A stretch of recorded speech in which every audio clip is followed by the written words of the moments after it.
Bien sûr, c'est de la situation dans le sud du pays qui est au centre de l'actualité israélienne ce matin. Et c'est en fait une seule roquette qui a été tirée depuis la bande de Gaza vers le territoire israélien. Oui, Boker Tov, Ilana, c'est en tout cas ce qu'a déclaré le porte-parole de Tzahal ce matin. Cette nuit, les médias avaient fait état de 4 roquettes tirées depuis la bande de Gaza vers Israël. En tout cas, la fameuse alerte rouge avait, elle, retenti à 4 reprises, mais il s'est avéré qu'il s'agissait en fait de fausses alertes. Et c'est donc une seule roquette qui a été lancée depuis la bande de Gaza et qui a été, il faut le préciser, interceptée par le système Dôme de Fer. Une enquête a été ouverte par l'armée israélienne pour savoir de quelle manière le système de protection anti-missile a été déclenché sans que de roquettes ne soient tirées.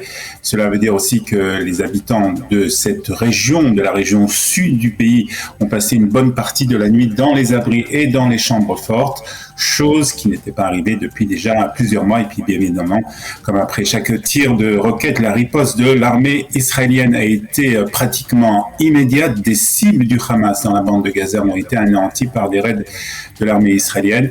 Ce matin, le calme est revenu dans le sud d'Israël, mais on craint bien entendu que la fin de la fête de Pessah soit sous le signe de la tension pour les habitants du sud. Et puis hier, la tension était vive aussi à Jérusalem avec des manifestants qui ont essayé de se rendre à la porte de Damas malgré l'interdiction de la police. Ouais, on en parlait hier, Ilana, de cette fameuse marche des drapeaux dont une partie de l'itinéraire devait passer par la vieille ville de Jérusalem. La police n'avait pas donné l'autorisation aux participants d'emprunter cet itinéraire, bien que les organisateurs ont demandé aux manifestants de ne pas s'affronter aux forces de sécurité. Certains d'entre eux, dont le député Itamar Ben-Gvir, ont tenté de passer donc par la porte de Damas pour se rendre au Kotel. Après avoir discuté avec le commandant de la police de Jérusalem, le député a renoncé à ce projet.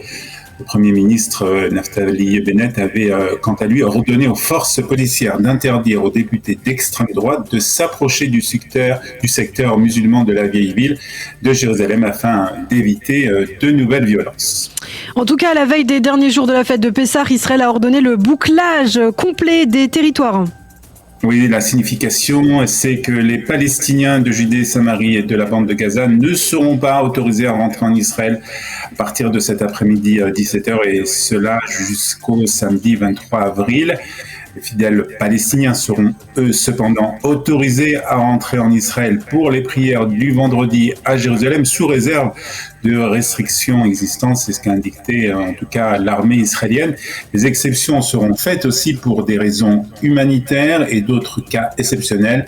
Elles devront être approuvées par le coordinateur des activités gouvernementales dans les territoires du ministère de la Défense. La guerre en Ukraine à présent, et pour la première fois depuis le début de ce conflit, Israël va fournir finalement du matériel militaire à l'armée ukrainienne.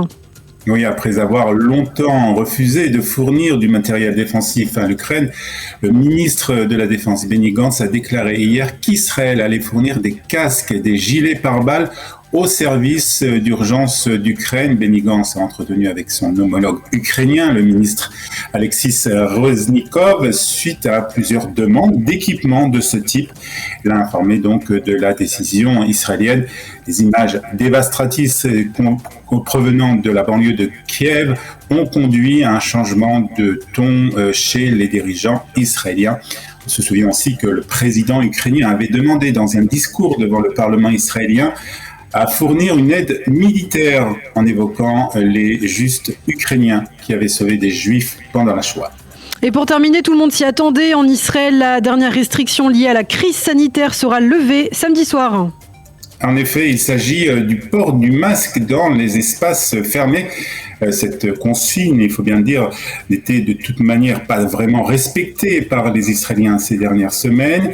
Et donc le chef du gouvernement, Naftali Bennett, et le ministre de la Santé, Nitzan Horowitz, ont convenu hier de supprimer totalement l'obligation du port du masque, en tout cas dans les espaces clos, à partir de samedi soir. Toutefois, dans les hôpitaux, les maisons de retraite et durant les vols aériens, la mesure restrictive restera, elle, en vigueur.